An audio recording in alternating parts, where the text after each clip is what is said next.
پرزیدنت امریکا دونالد ترامپ گفت او می‌خواهد نفت ایران را به دست آورده شاید جزیره خارگ را هم اشغال کند. و همزمان تاکید کرد که واشنگتن در مذاکره با ایران خیلی خوب پیش می رود و باور دارد سازش صلح به زودی به دست می آید. این اظهارات آمیخته با تهدید و احتمال سازش صلح با تهران روز 29 مارس در یک مصاحبه ترامپ با خبرنگار فینانشال تایمز و چند رسانه دیگر صدا داد. دونالد ترامپ در صحبت با خبرنگاران از گفت و شنید با تهران ستایش کرد و افزود مذاکره به طور مستقیم و غیر مستقیم با شخصان قابل قبول جریان دارد و تاکید نمود که تهران گلوگاه هرمز را قسما باز کرده است. از این گلوگاه 20% نفت و گاز جهان می‌گذرد. رئیس جمهوری آمریکا نگفت که منظورش از مذاکره‌های مستقیم با ایران چه است. تا حال تهران وجود گفت و شنید را با ایالات متحده کاملا رد می‌کند. مقامات این کشور میگویند نقشه امریکا را عبارت از 15 بخش که توسط نمایندگان پاکستان فرستاده شده است دسترس،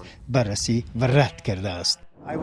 من تنها همین را میگویم که در این مذاکره ها فوق‌العاده خوب پیش می رویم، ولی با ایران هیچگاه پیشگویی کردن ممکن نیست. برای همین ما با آنها گفتگو میکنیم و سپس همیشه آنها را میترک کنیم. با بمب افکن های بیدون میزنیم یا سازش ها را بیکار میکنیم. ترامپ در مصاحبهش با فینانشال تایمز گفت به دست آوردن نفت در اولویت من می شود و وضع ایران را با ونزوئلا و حبس رهبرش نیکولاس مادورو مانند کرد و افزود هدف به مهلت نامحدود به دست آوردن نظارت از صنعت نفت می باشد. رئیس جمهوری آمریکا به ایران تا 6 اپریل مهلت داد که گلوگاه هرمز را باز کرده سازش ختم جنگ را بپذیرد وگرنه به نیروگاه‌های آن ضربه می‌زنند.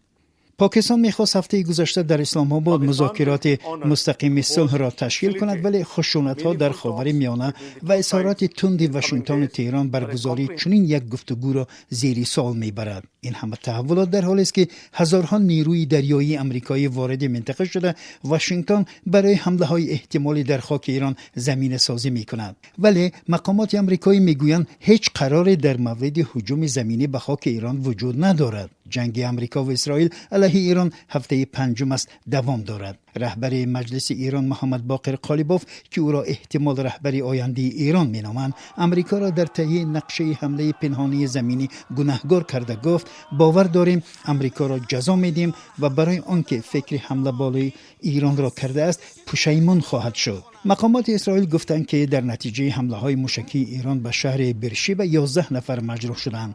در یکی از این ضربه‌ها کارخانه کیمیایی واقع در کنار شهر آتش گرفته است. نظامیان اسرائیلی در گزارش 24 ساعت آخر خود گفتند که به قسمت‌های مرکزی و غربی ایران از جمله تهران 140 حمله هوایی انجام دادند.